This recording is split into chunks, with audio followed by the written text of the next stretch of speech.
Hi guys, it's Eileen. I'm back out. I, for quite a while, did not believe it was going to be possible for me to do any more vlogging because life has been intense. Let's just put it that way. So I'm back out. Today is Tuesday, the 11th of February in 2025, and I have fun things to share as well as, trickier personal growth things, which I do tend to talk about a lot on my channel. I've tried to think about my vlog, my witchy check-in, as I tend to call these, before coming out this time around. And I've actually made myself a little list of things and bits and pieces that I want to go into at this point. I also, I'm trying to organize my own life. What with, all the new perspectives and things that are happening, which is really cool. I am getting such a great vibe at the moment. And I'm trying to, communicate the vibe to the internet because I don't know what's happening to me. Well, I do know what's happening and it's kind of fabulous. And I'm also quite tired still. So it's not like I'm transforming into a superstar all of a sudden or a superwoman, which I do think I am. However, it's actually, during the days and the weeks and the years, it's a lot of work being a super person.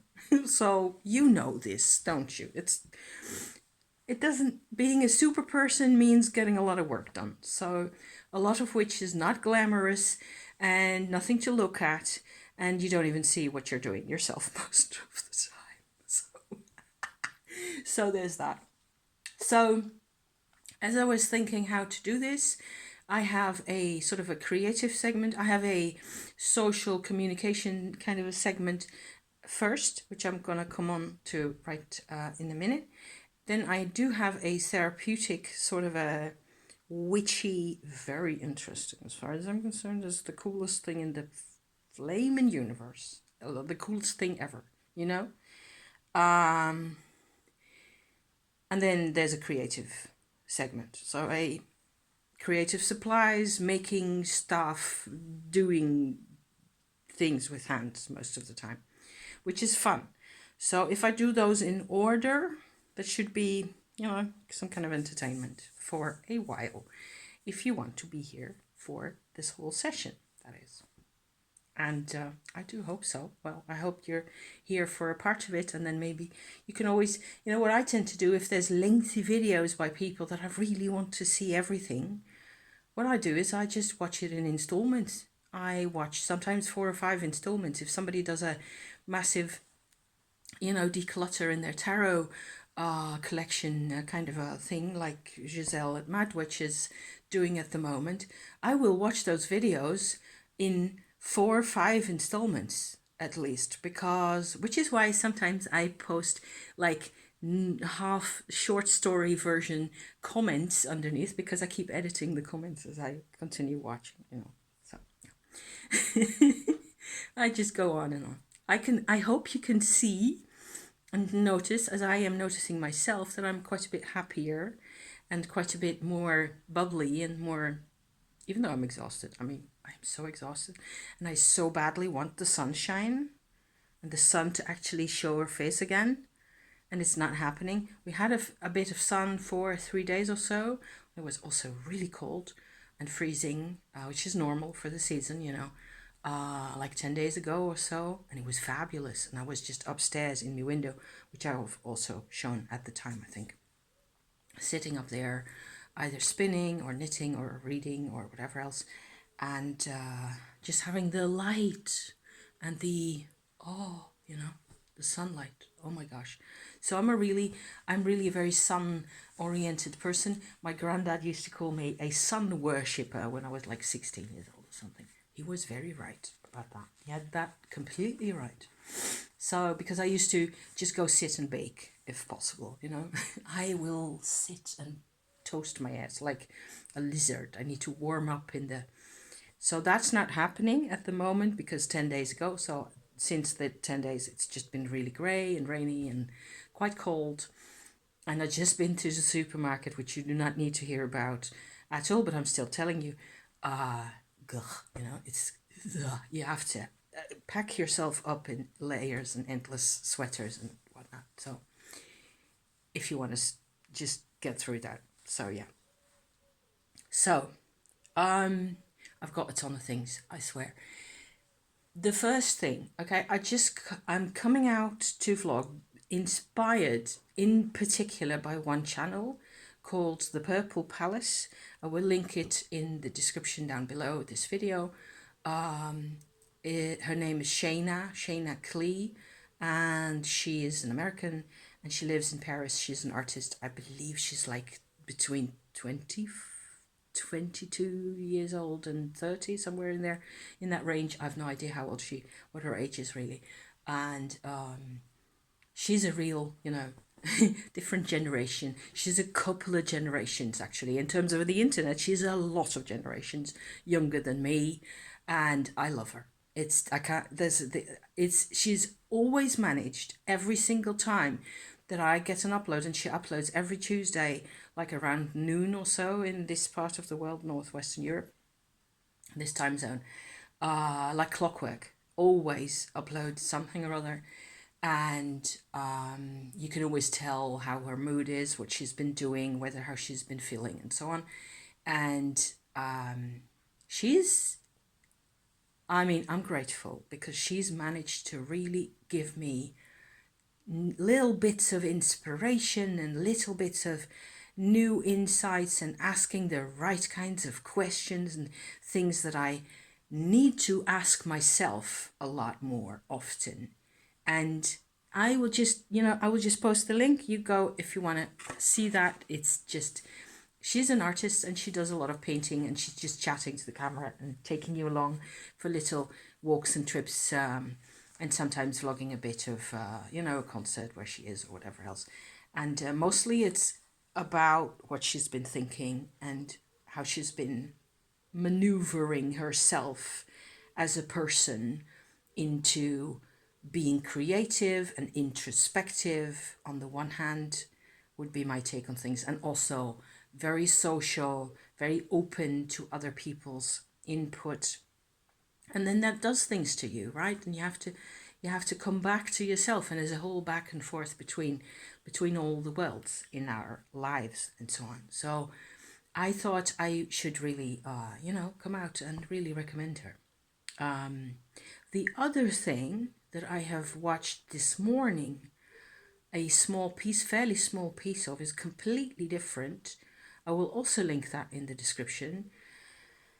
And maybe I can come back to why that one is important. It's about nomads' lives in, I think, Siberia, some place like that, Russia for sure. Really nature-based nomads' lives, and with small children growing up and the way that goes. And I just saw this one half of this one video really, because it was also making breakfast and making coffee and whatever. And but I have been really sort of touched by a part of that. So I will come back to that in a bit, hopefully. If I think of it, if I don't, it's up to everybody to, I will try to think of it. So to dive, that was my communication, sort of a social little bit here. The therapeutic second chapter of this vlog, I have been doing a couple of experiments where I'm coming out of these experiments now, and I think they're also mostly done, but that may be different tomorrow. I have no way really of knowing. The thing is that it's a bit difficult, or it's a bit sort of tricky to talk about, because I am using what you might call a plant-based medicine in an incense form. So I'm burning them on charcoal discs like you can get in the witchy shops or on the internet, you know, that you can just light and they sparkle a bit, and then you have a glowing hot coal that you can use for all sorts of types of incenses. I've used those for decades, literally, you know, on a proper stone container or in a, you know, have to have a bit of a sturdy container, and you have to be a bit careful with those because it's a real glowing coal, and it will get, you know, it will melt stuff or it will burn stuff, and you do not want cat hair in the vicinity or bits of paper or any of that. You have to, you know. So yeah, so that just in case you've never had to deal with any of those, because it's the internet, anybody can see what it is that I'm saying here. So in the incense department, okay, I've worked with incense, especially lately over the past couple of years. I have been working a lot with mugwort, which I've shared on my channel, and I've never been flagged for publishing content about mugwort, strangely enough. Apparently, as far as they're concerned, it's not a thing. Whereas, I don't know, it depends on, for me, it really depends very much on who you are. It's not a mind-altering substance. There's bazillions people publishing content about cannabis and the uses of that. There's also lots about mushrooms, which is what I am talking about here. But I have had, you know, a couple of videos of mine getting flagged where I had, you know, just shown harvest or dried harvest of the red flycap. And I'm kind of hoping that if I don't use the Latin name, that it will not be as much of a problem, you know, because this is, for most people, this is like an interesting story maybe. And if you are interested in what I'm talking about and maybe in my experience with that, you can, you know, take this as just another story. It doesn't have to mean that you go and try this, you know. So the only thing, what I personally think, that the use of these shrooms, if you want to call them that, in incense form is actually a really, well, I wouldn't say completely harmless, but fairly safe way of becoming acquainted with what it does, you know, for you, without having to go the whole hog into making the teas or, you know, eating them in whatever manner, which I would not do, which I have not done. Also because I don't need that.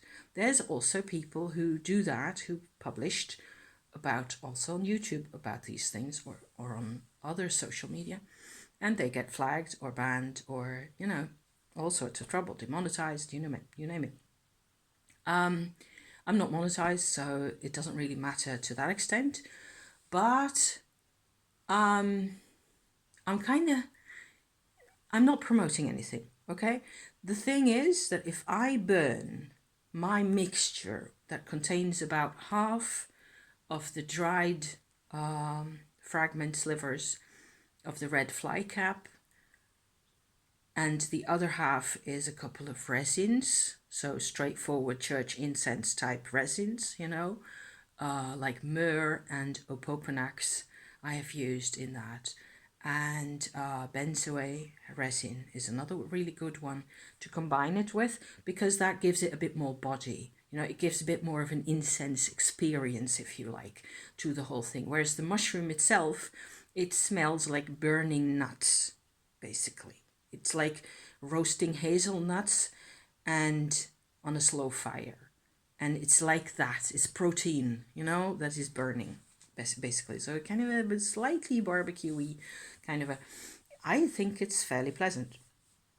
The effect of those in that form, if you burn that for like 20 minutes or so, and the charcoal disc will last longer than that, so it's very tempting to just keep adding on stuff.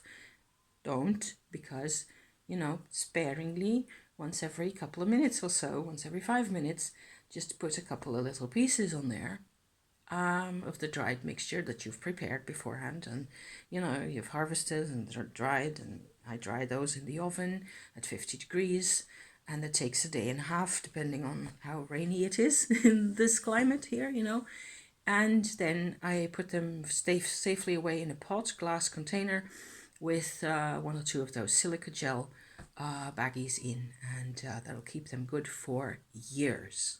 So I am really pleased that I harvested quite a few more of those, because I have been using this stuff. And the red of this type mushroom, there's another one that I'm also going to go into in a bit, that's very different. The red one is just beautiful. My husband has also participated with kind of, it's not really a ritual, but the mindset is kind of the ritual moment, where we tend to prefer to do these on like a Saturday evening, for example, after dinner. Don't watch any television.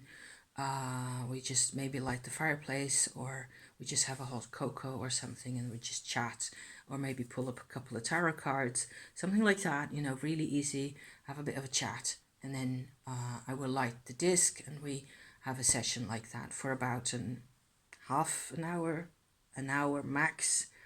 And then just, you know, before bed, before going to bed. The result of that kind of a session, as you sort of make space for that experience in your busy lives and day and whatever is going on at the time, the mushroom will bring peace and expansiveness and relaxation in a very deep way. And to me, it has given, most of all and consistently over a couple of, 6 sessions or so that we've done by now of this, a sense of, which is kind of special for me to this kind of a situation where, you know, with the red mushroom, there's a sense of belonging in a natural world, which I find, which I don't get anywhere else, not even from walks in nature, because then my mind isn't itself necessarily involved that much. My mind relaxes, my mind, you know, breathes if I'm walking extensively in the forest, or if I'm walking like in the mountains somewhere else, not in my own country, you know, on holiday or whatever, then I will also feel more connected eventually. But the mind becoming aware of the sense of connectedness all through, that is definitely something I'm gaining from doing these sessions. Okay, so I tried a couple of those for myself, for my husband, same result, really totally positive, no side effects, not the day after, not 2 days after, completely fine, you know, and not psychedelic, no visionary kinds of activity for us. Not, but I was going really easy on the dosage, okay, as I was saying. So just not to overdo it. So there's another type of mushroom. There's a brown one that looks a lot like the red flycap, but it has like a bronzy, chestnutty brown color. And if I'm not, that's what they look like over here. They have, it's like a bronze color most of the time, like deep, I don't know, silky looking brown, olivey brown color. So not a red, not a chestnut color at all. Hardly ever. There's a lot of different kinds, but this kind grows, as well as the red one, by the way, down a street over yonder in the dozens for a week or two in the late autumn in this country, in my village right here. I have not found any specimens of either type of mushroom in the forest this year. I have found hardly any bolete. I'm talking about the autumn of 2024, October, November. Zipperdo.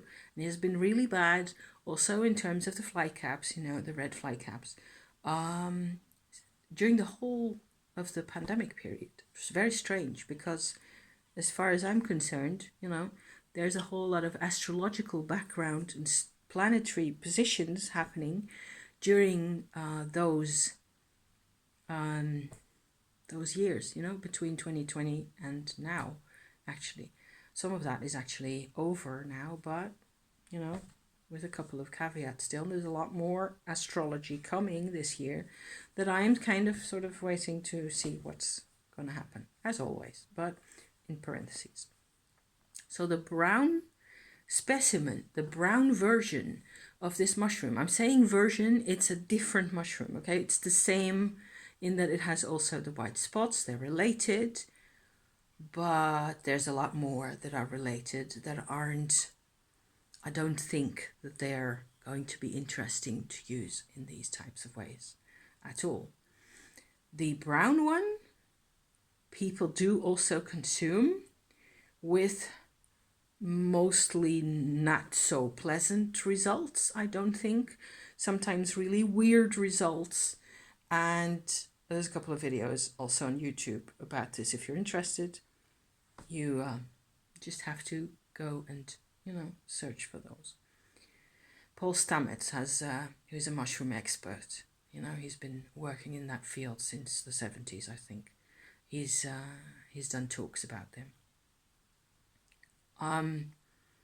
However, why am I mentioning this? I harvested a couple of those as well, dried them same way as the other ones, made sure that there are no, little insects or whatever else in them.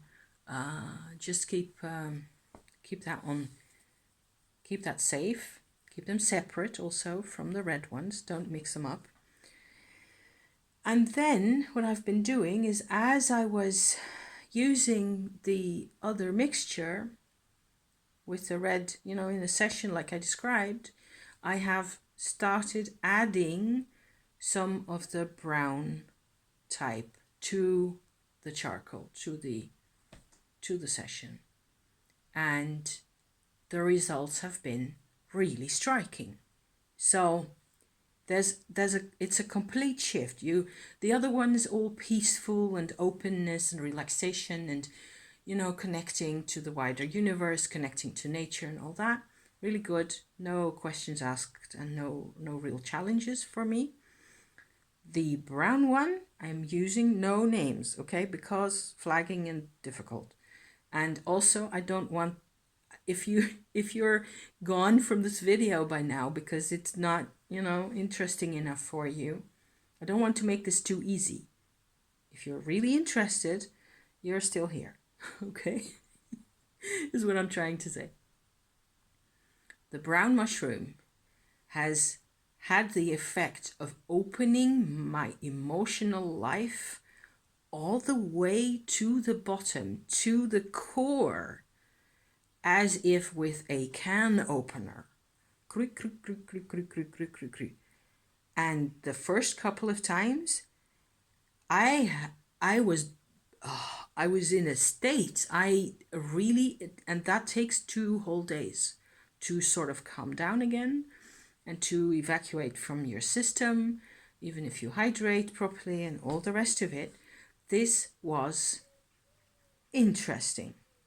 And so for the past month or so that I've been doing that, I think I've done 3 of those sessions by now, maybe 4.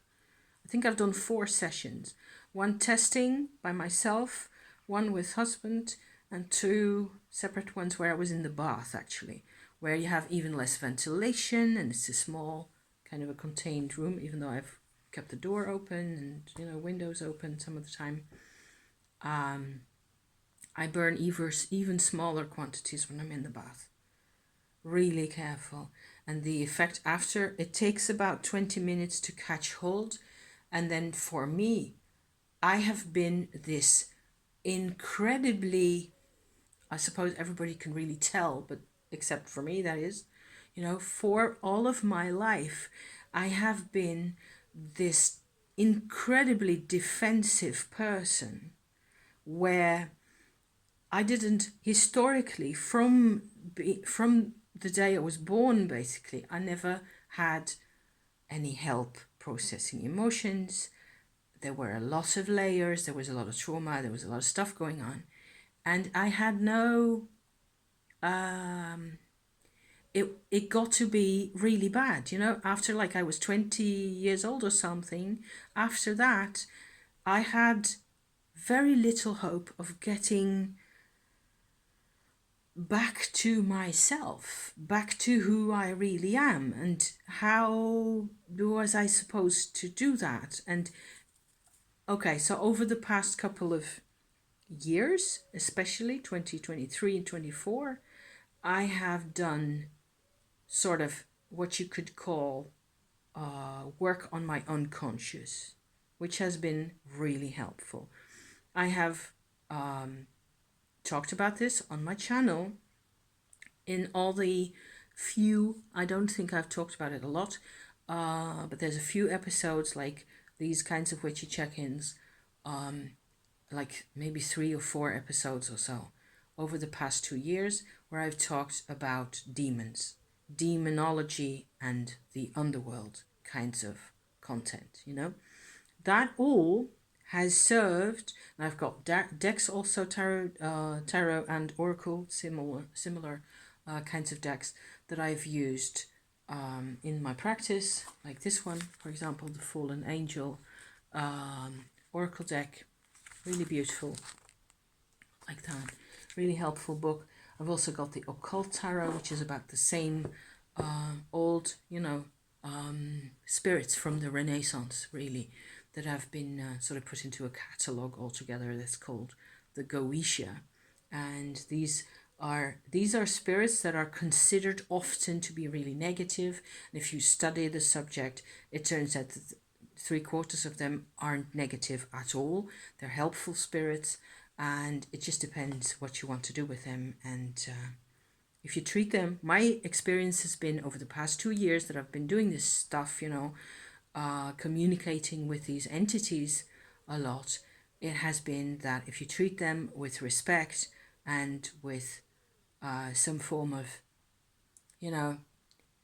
I share energy with them, and then they respect me in turn. So it's not really all that difficult a lot of the time. Sometimes there's moments where it's difficult when I get to know a new spirit out of these sets of cards, or in another way, I will always have to do this energy work first. And there's I seem to recall I did a video about that about maybe a year ago or so.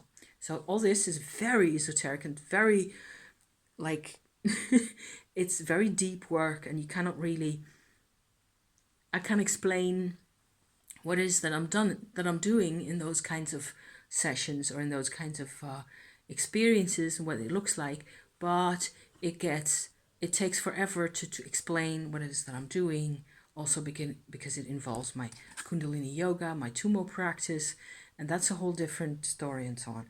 However, okay, by now, fast forward to now, I have reached this conclusion that I have actually had my own true self, my what I call my core self, buried underneath all these layers of other types of emotions and reactions and tendencies to, please other people and whatever else. This makes sense to a lot of people, I know that.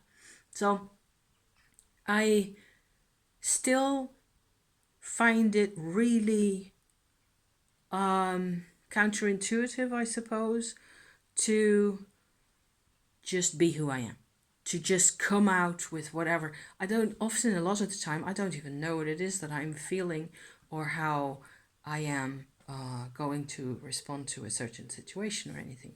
So all of that I need help with, and the brown mushroom incense processing has actually been extraordinarily helpful with that, and like actually getting my emotions opened with a can opener.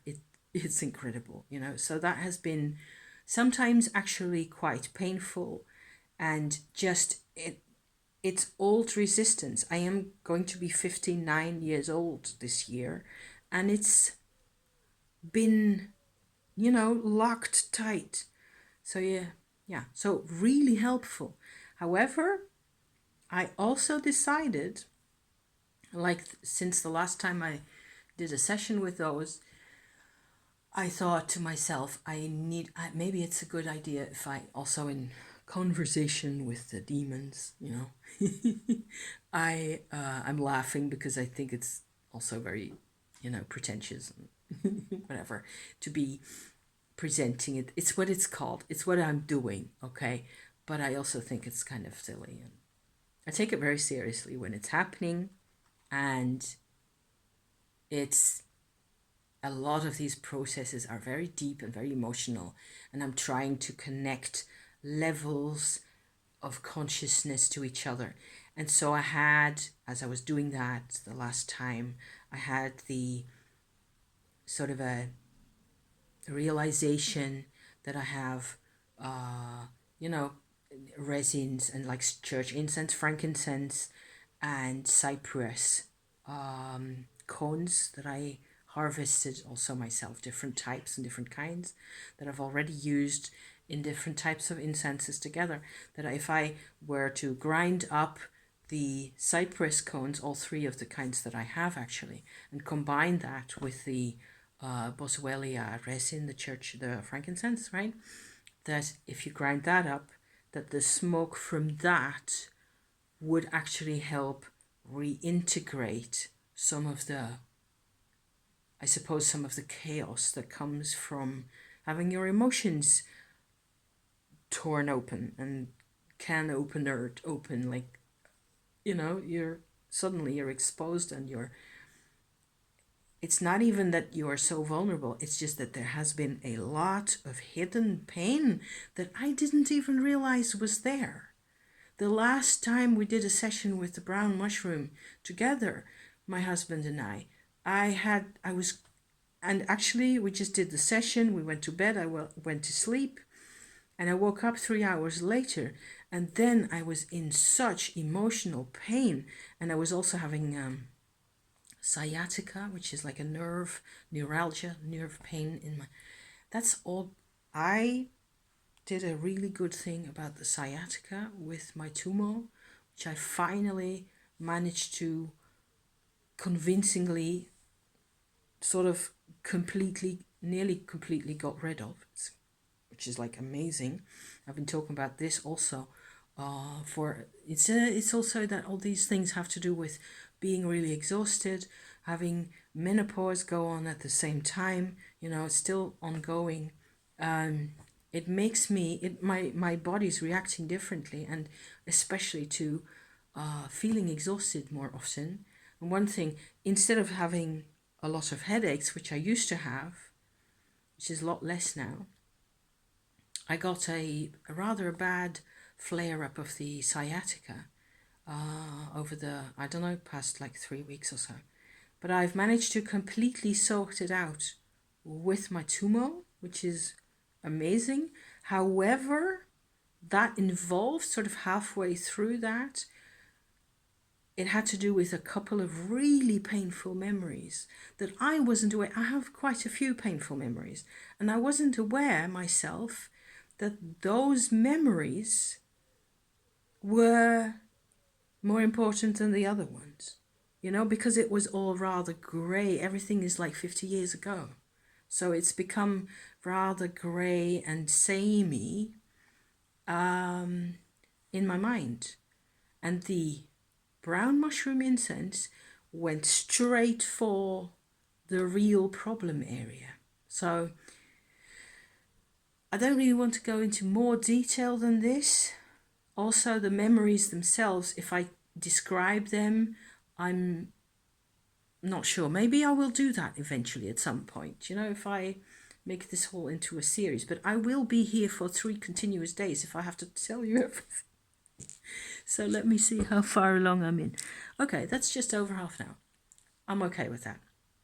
I tend to be here for 50 minutes for these kinds of long sessions, okay? So, but I still also have to, I want to talk about some of the fun stuff. So,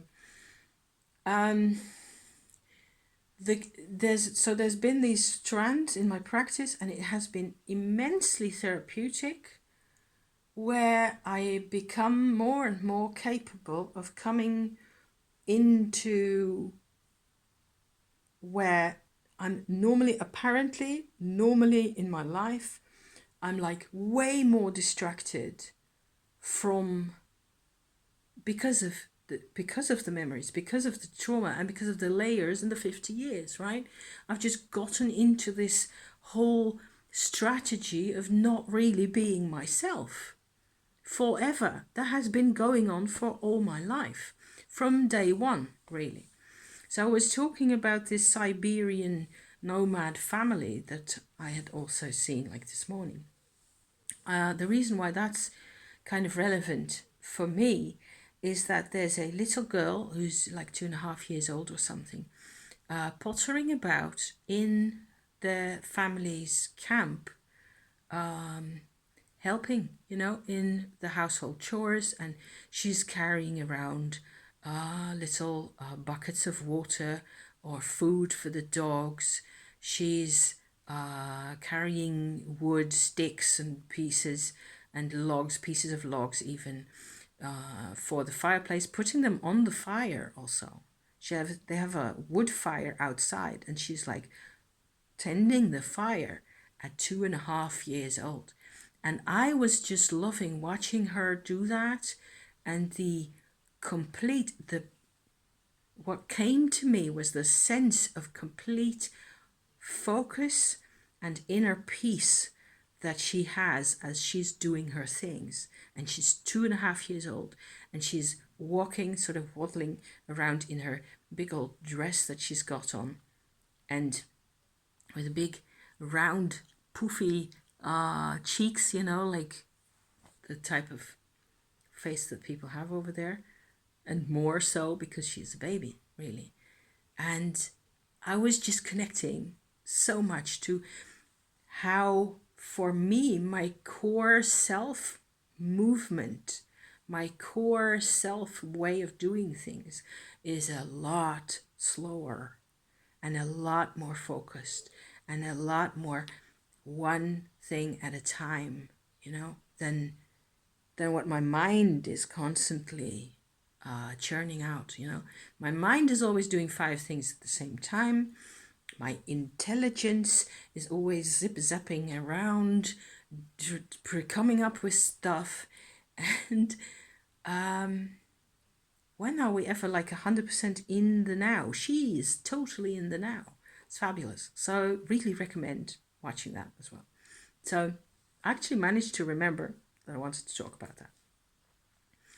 So I think that's what I have to say about the therapeutic side for now.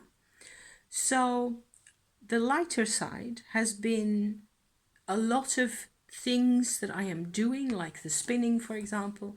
I have still done summer spinning, which is great, because I love it. I have 2 spinning wheels, an old one, like a antique style one, and a modern one which sits right next to me, that has a really pretty, like, grey, dark, deep hazelnut grey and purple and pink yarn coming together, being plied now. I also have spindles that I've been sort of bringing along with me everywhere, where I make like a type of thread that looks like this. I have a ball of yarn here that has, several sessions of the same type of plied thread. So it's a 2-ply with 2 different types of thread. There's a brown and black thread here alternating, and then there's colors on the other spindle, and they get combined, those 2. The brown and black is alpaca, so really soft and nice, and I'm using these in crochet. I'm making that, there's a huge, I think I showed that last year as well. The crochet work is something I absolutely like to prefer to do when the sun is actually shining. So the spinning, okay, with no matter what the weather is, and I can do that in front of the telly if I want, but the crochet needs to happen when the sun is shining for some reason. So yeah. Other than that, I made this with my homespun yarn. Both of these yarns are, actually there's a couple of different yarns in here, but you cannot really tell that. There's the brownish mix, brown, grey and white and so on. and there's a mix that has red and orange and so on in there. Those are two different types of thread. I made this bag because, and I think it's kind of a big deal, because this holds, as you can hear, right, a collection of color pencils. Color pencils are so good. It's, you know, beyond and alls. This is the purpose of the universe, is to create color pencils as far as my inner self is concerned. So this is lined as well. It has a fabric inside because otherwise everything will just bloop through. It's crochet, by the way. So the big deal with this is that I have a massive, ginormous collection of color pencils, okay? In every shade you can imagine, every shade in nature or out of it. And it's a bit much.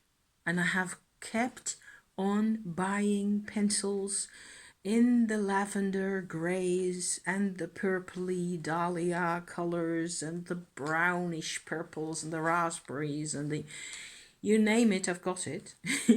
And I have this massive large bag, okay, that contains all of those pencils in groups of color. So all the greens are together and all the sort of a minty aqua type colors are together, and there's a blue sort of a side of aquas, which is like I don't know, 15 or so at least in every package. Okay, there's 3 or 4 packages of earth tones and browns and red browns and all that stuff, and ochre and you name it. So metallic pencils, you know. And then there's another bag, a bit of the size of this one, that has the expensive ones. So Caran d'Ache Luminance they're called.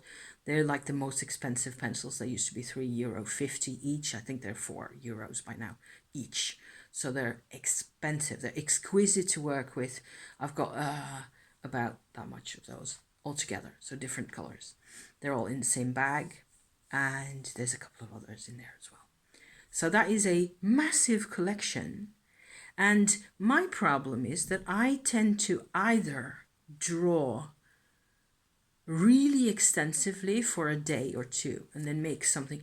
And very often lately, what I've been doing with drawing, it has been more painting than drawing. It has been working with inks and paints and so on. And I tend to make fairly small things, you know, small pictures, often in the spirit search kind of a record keeping that's been going on. There's a whole thing going on there, which I won't bore you with at the moment. A lot of the colors, I use only a few of the colors and then a couple of those ranges of those colors, and it gets used, I don't know, once a month, once every 2 or 3 months, you know. And often when I'm at home, I will use everything that I have. I will use my inks, I will use my homemade pigments that I have as well, all in the same acrylic markers even, doesn't matter, you know, everything gets used at some point to work on something that is fairly complex and layered, and that I'm actually, you know, that takes a while to do. When I'm out of the house, I also want color pencils. I want to be able, when I am out of the house, when I'm with my husband, often on a client run for him, like next week, for example, or in a couple of, like the end of March, the idea is that we're actually booked now, we're going on a trip for a week. I want to bring pencils. And I've always had this massive, like a dead end. Either I go by car in the summertime and then I bring everything except for the inks and the pigments. I bring all my pencils then, which is like 2 kilos worth of pencils, you know, and paper and journals and all the stuff, which I then use once during the whole of the 3-week summer holiday, you know, like that. But if I am going to a hotel for a couple of nights, or if I'm going out the house for even just the day, you know, driving around, and I'm parked my ass somewhere in a coffee house while husband is at his clients, or whatever else that's happening, I may well want to do a spot of little, and I haven't let myself have the simple experience. No, you know, the simple drawing and the simple color pencil experience, like since I was a kid. So this bag now, it holds actually simply two rainbows, two sets that I bought because I couldn't resist them, of your, you know, run of the mill pink, yellow, green, blues, paler blue, sky blue, dark blue, couple of purples. Actually, you know, rather a nice collection, rather a nice set of colors, different pinks, not bad at all. You know, there's quite a bit of different types of stuff in here. You can see that, right? I also put in a couple of these fluorescent pencils that I just love to use in the early spring. I'm always nuts about, you know, these bonkers explosive kinds of fluorescent colors. There's an orange one here as well, and there should be a yellow in here, which I don't see at the moment. I also put a couple of, you know, like I tore up a sheet or two of drawing paper into 8s, I think it is, and I can just dawdle on these and then see what happens. This I just love. I haven't actually taken it out. Well, I've had it out with me, but I had other things that I wanted to do first at the time. Plus, I was still in a bit of a turmoil over the past couple of weeks, what with all the weird, you know, experiences and things. However, this is going to come with me when I'm out of the house for longer. And I'm just completely so happy. And so, you know, this is me looking after myself. And so now the result will have to be to actually use these and see what comes out. You know, what happens if I don't have 20,000 options, but instead I have 2 browns and, you know, a couple of pinks and a couple of purples, and that is it. And not like 15 of each, where I was intimidating myself. Story of my life. So I don't know if this is relatable, but yeah. So that was a really sort of a nice self-care moment where I decided I'm going to grab those pencils that I bought recently and make a bag special and have some paper so I can actually have something that doesn't weigh a ton, that I can bring with me.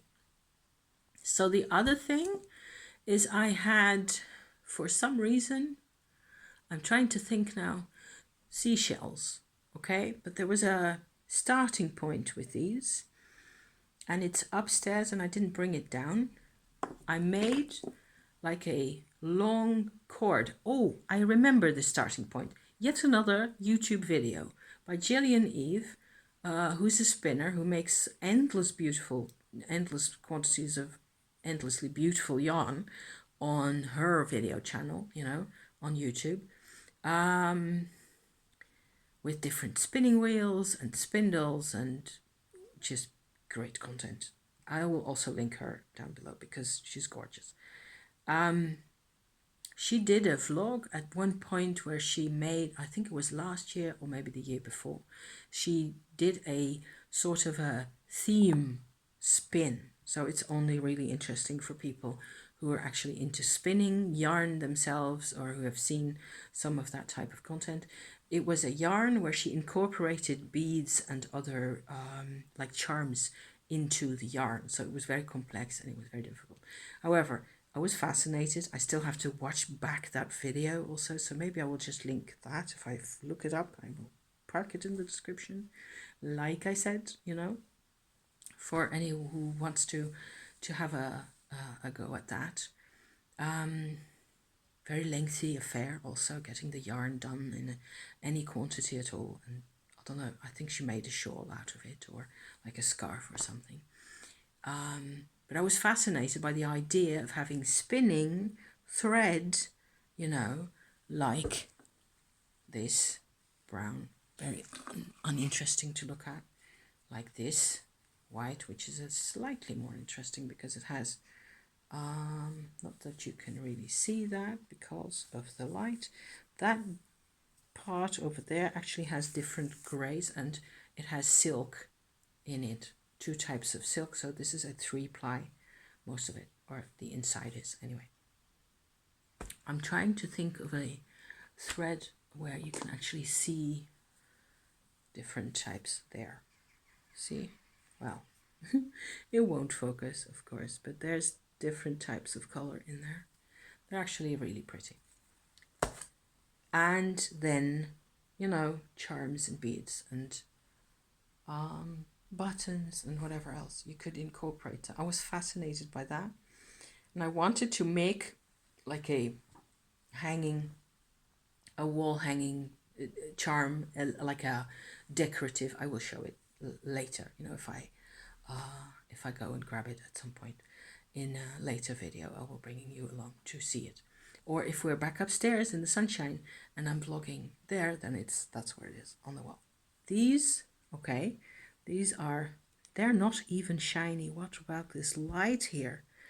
Dear goddess. So this is mother of pearl, actually. How about I go like this? Can you see then that it's, yes, now you can sort of see that it's mother of pearl, right? Very shiny. So I have these, and I got those because I went into a thrift store that I knew when I was on a client run with husband last week, really. And I went into the thrift store hoping to find shells to make like a pirate themed wall hanging with my thread that I had already selected for that, and like a thread that I'd made with like little pirate flag charms on it, and so on and so forth. I will have to show this thing separately. It was so much fun to make. And lo and behold, in the thrift store, because lucky me, you know, that just happens. The universe will give me what I want if I don't ask for the impossible. And I got a whole, like a bag full for €4.50, where there were like 15 or so of these beauties. And also these large was one of them. And these types, like I showed earlier, and a lot of these, like in a plastic tourist shop kind of a sell. So the thing, okay, about these is that now these ones, the mother of pearl ones, the snail, what do you call those? Snail shells, okay? They came actually drilled, pre-drilled with holes in. So I could immediately incorporate them into my thread project, my wall hanging project that I was making. But these I have drilled myself, and I have not got any equipment in my house to drill holes into material like this. So I finally put up my courage, pulled together my courage, and I've gone to a like a crafting society, which is in my town, like a quarter of an hour's walk over there, over yonder, where they actually have a drill, like a big machine, kind of a massive drill that you can use for all sorts of equipment, and making, you know, very tiny, small, fine holes into different, into wood discs as well, and into these shells. I don't know, about 30 or 40 or so of these different types of shells that all have holes now. So now I can incorporate them into these kinds of decorations, which I think is total fun. So that is me. 55 minutes. I have more. Okay, I also have hair care, which is, okay, you can see I have not washed my hair. However, this has been like 5 days or so, I do think, because it was last week. My hair is growing. So the hair care is a different scenario. I have new products that I'm using, and it will have to be a different video because we're not going to manage all that in here. I could talk forever, except I really need a cup of tea now. So if you lasted this whole time, I bless you and thank you. I hope the some of it is actually resonating. You know, let me know if you do feel some of this connects to you. I would love to know what it is that that you find interesting, or whether you have your own experiences with any of it. So thank you for watching, my people. See you next time. Bye bye.